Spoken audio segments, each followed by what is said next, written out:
Hello.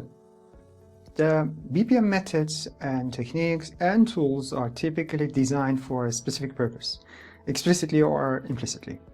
But we know that successful BPM requires considering the given context that the BPM initiative is in. To be able to consider this context, our colleagues have designed what's called the BPM context framework to help practitioners in this domain to understand the context where the BPM initiative will take place, and so that they deploy a relevant BPM solution that is suitable for that particular context. So this framework basically distinguishes 4 dimensions of contextual factors. Okay, so the factors that are relevant to the goal of the initiative, factors that are relevant to the characteristics of the process, characteristics of the organizations, and finally characteristics of the environment where the organization basically operates. Now let's have a look at these contextual factors and characteristics that you should rather take into consideration. Now the first one, goal dimension, and basically there's just one contextual factor that is relevant: exploitation and or the focus itself, which can be characterized as the exploitation type of focus or the exploration type of focus. I'll get more into this one later on in this particular video, so I'll pass this one quickly, and I would like to go through the other ones because I'm not going to discuss the other ones in detail in this particular video, though there's a reading material for you to get more information about them. The process dimension, again, those factors that are relevant to the characteristics of the process that you're dealing with. So the first one is the value contribution. So whether that particular process that you're dealing with is a core process, a management process, or a support process. I mean, based on these characteristics, you might want to approach the processes in a different way. So that's the idea behind essentially the contextual framework. I mean, if you're talking about the core process, then core processes is basically quite important for the organization. So you should really do your best to optimize it, to be best at it, to automate it, and so on and so forth. Management processes are alike, but we're not talking about automation, for instance, when we're talking about management processes. Many other type of factors it's management processes are not those processes that you can really explicitly model using process models, for instance. It's a different type of motivating the people, for instance, the management process, and that's not very easy to really cover using BPM-N, for instance. Okay, and the support processes, you approach them again in a different way than you would approach a core process. Support processes you would rather fully automate or look for other type of ways to, for instance, subcontract it, to outsource it. HR, finance, if you're not an HR organization or finance organization, HR, finance, or support processes, go for full automation, for instance, or don't spend too much time on them, arguably.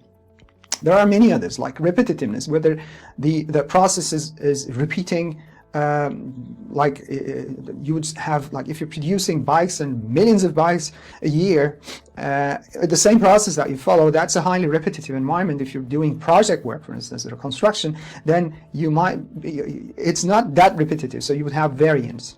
Very related with this repetitiveness are the others, essentially, like knowledge intensity, whether that particular process is not very much knowledge intensive or very highly knowledge like low knowledge intensity. We're talking about very much the production environment, for instance, not very much production. I'm talking about the specific processes that you produce that output a bike, for instance. Okay, assembly. That's not a very high knowledge intensive operation in many cases. Automate them. Use automation as much as possible, and that's why we have robots, for instance, in assembly lines. But when it comes to high knowledge intensive processes, we're talking about healthcare processes, for instance, that doctors are involved and so on. So automation, you really have to be very careful. Obviously, you have to consider automation as well there, but you also have to be very careful not to kind of limit the knowledge worker in performing the process itself. Okay, creativity is very much similar to the knowledge intensity, whether it requires low creativity or high creativity. Interdependence, whether the processes are dependent to each other or not very much dependent to each other. If we're talking about, again, a production environment, it all starts with a customer order, And the entire processes, or like majority of the processes, are connected to each other. You just take the order, you plan the thing, and then you produce it, and so on, until to the point where that customer order is satisfied. So the entire thing is a chain and highly connected to each other. But if you're talking about the processes that take place in a city hall, for instance, you apply for a passport, you apply for a driving license, for instance, these are not very much dependent. So focus, you can focus on a single process there. Do not need to take into consideration the links between other type of processes there. Variability, if you have too much variance in your process, if you perform one type of a process but with different variants, depending on the number of variants, it differs. So the number of the type of automation that you look at, the type of techniques that you would use would really differ quite significantly if you're talking about low variability or high variability. Process dimension. So other organization dimension, whether we're talking about like scope, whether we're talking about intra-organization process or inter-organizational processes, whether you're talking about, for instance, processes that take place in a single organization, or whether we're talking about processes that goes beyond the boundaries of the organization, then we're talking about something different. We're talking about services, for instance. The technology that you would use in these two would differ quite significantly, essentially. Again, I'm not going to details, but please have a look at the reading material about that. Industry, whether you're in a product service industry, size, whether it's a startup, for instance, the techniques that you would use, the systems that you would use would significantly differ if you're talking about a startup, process improvement in an SME, for instance, or a process improvement in a large organization, or process automation in a large organization. We're talking about fully fledged BPM systems, for instance, when you're talking about large organization, while we might go with some with rather simpler tools if you're talking about SMEs. Culture, highly supportive of BPM. Culture, non-supportive of BPM. That's a huge factor. The entire topic of maturity that we discussed in previous videos are about that as well. I mean, if you're talking about a culture with highly supportive BPM, go with automation, go with improvement, go with process measurement, go with innovation, and so on. But if you're talking about culture not supportive of BPM so much, then you need to pay much more attention, not too much at the early stage on the methods and techniques and automation and so forth, but much more on the strategy, much more on the governance, much more on the culture and people dimensions before you start applying the methods and techniques and tools and so on. Resources, low organization or high organization, and so on. Of course, not all these factors influence the way that you approach the organization in the same way. Okay, so I mean, the culture has a huge impact, and resources, I would say, less. Environmental dimensions, two factors we can talk about: whether you're in a competitive environment or non-competitive, or whether there's huge uncertainty or not much uncertainty. So I mean, traditional methods go quite well with those environments where you have we don't have too much uncertainty. If you're talking about a very competitive, very uncertain environment, then go with agile methods, for instance. You will see more information there. So there is again reading material that you can learn more about these factors and how you can approach the organization, what type of techniques, what type of approaches you should adopt when approaching an organization, or when organizing a BPM initiative in an organization.